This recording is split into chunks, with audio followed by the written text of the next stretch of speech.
اللہ کے نام سے شروع جو بڑا مہربان نہایت رحم والا ہے۔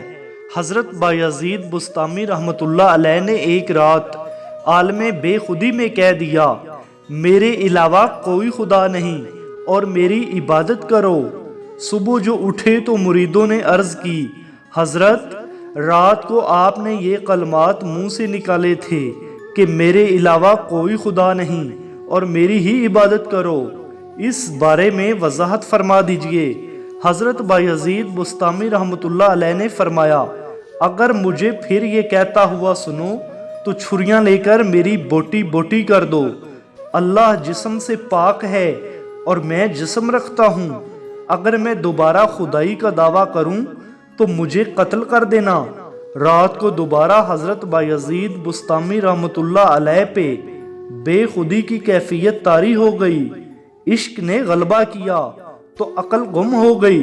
حضرت بایزید بسطامی رحمۃ اللہ علیہ کہنے لگے، میرے علاوہ کوئی معبود نہیں، پس میری عبادت کرو۔ آپ کی یہ بات سن کر مرید دیوانہ وار آپ پر جھپٹے اور آپ کے جسم پر چھریاں چلانا شروع کر دی۔ حیرانگی کی بات یہ تھی کہ آپ کا جو مرید آپ کے جسم کے جس حصے پہ چھری مارتا، اس مرید کے جسم کا وہی حصہ زخمی ہو جاتا۔ حضرت بایزید بسطامی رحمۃ اللہ علیہ کے جسم پر چھریوں کا کچھ اثر نہ ہوا، مگر فرش مریدوں کے خون سے بھر گیا، کچھ مارے گئے، کچھ شدید زخمی ہو گئے۔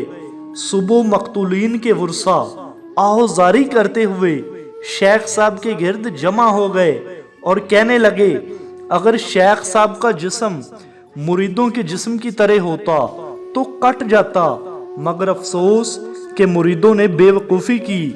دوستو، اصل میں جب حضرت بایزید بسطامی رحمۃ اللہ علیہ فرماتے تھے کہ میرے علاوہ کوئی معبود نہیں اور میری ہی عبادت کرو، اس وقت آپ مقام فنا فی اللہ پہ ہوتے تھے اور انوار خداوندی میں محو ہوتے تھے۔